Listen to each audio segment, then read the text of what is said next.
By Michael Sainsbury, Yangon and Zhanzhou and Nay Pyi Taw. Pope Francis has avoided any specific mention of Myanmar's multiple conflicts, including the Rohingya refugee crisis, during his November 28 public address at peace at the national capital Nay Pyi Taw. Instead, the first trip ever to a country by any pope, he chose to broadly address the importance of peace, tolerance, respect for religious differences and the duty of current generations toward the young, when he spoke to diplomats, politicians and civil society representatives at the national parliament. The arduous process of peace-building and national reconciliation can only advance through a commitment to justice and respect for human rights, Pope Francis said.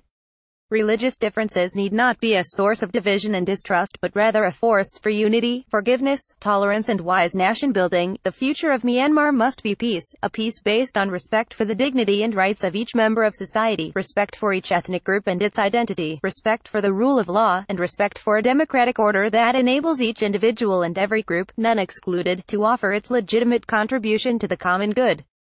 The future of Myanmar in a rapidly changing and interconnected world will depend on the training of its young, not only in technical fields, but above all in the ethical values of honesty, integrity and human solidarity that can ensure the consolidation of democracy and the growth of unity and peace at every level of society.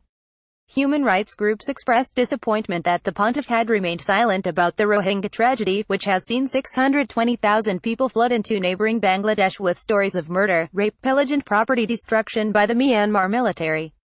But the pontiff had been begged by Cardinal Charles Bo of Yangon, the country's only cardinal, as well as former UN chief Kofi Annan, not to mention the group by their self-determined name of Rohingya, for fear of sparking sectarian violence.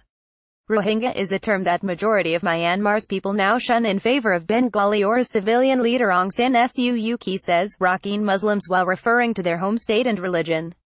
Kyaw Min, chairman of the Yangon-based Democracy and Human Rights Rohingya Party, said it is not surprising that the Pope didn't use the term Rohingya as church leaders in Myanmar had already urged him to avoid it. But I believe the Pope raised the Rohingya issue during his meeting with State Councillor Aung San Suu Kyi, he said. The Pope's visit to Myanmar may have an impact on the peace process, but it is less likely to have one on the Rakhine crisis issue, as Myanmar's leaders are stubborn and may not soften their hearts. But we don't lose hope with the Pope, Kyaw Min told UCNnews.com.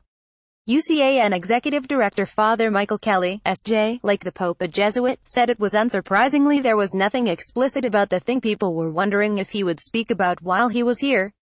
The reality is that despite the horror of the situation, the Rohingya are the tip of the iceberg in Myanmar. The Rohingya exodus is the latest blot on the record of Myanmar's aggressive military, which has waged civil war against freedom fighters from a range of ethnic groups that surround the center where the Bamar people live, leaving at least 250,000 people today in internal displacement camps in Myanmar's north and across its border in Thailand.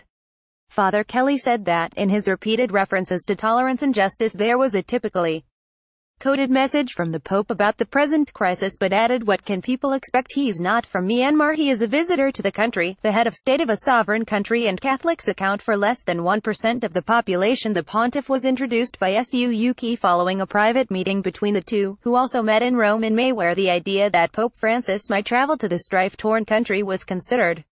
Ahead of the meeting with Suu Kyi, Pope Francis paid a courtesy call on the nation's president Hin Kyaw. Ahead of taking the hour-long flight to Nay Pyi Taw, which replaced Yangon as the country's capital in 2008, the pontiff met with a controversial senior Buddhist monk as well as a separate gathering of interfaith leaders.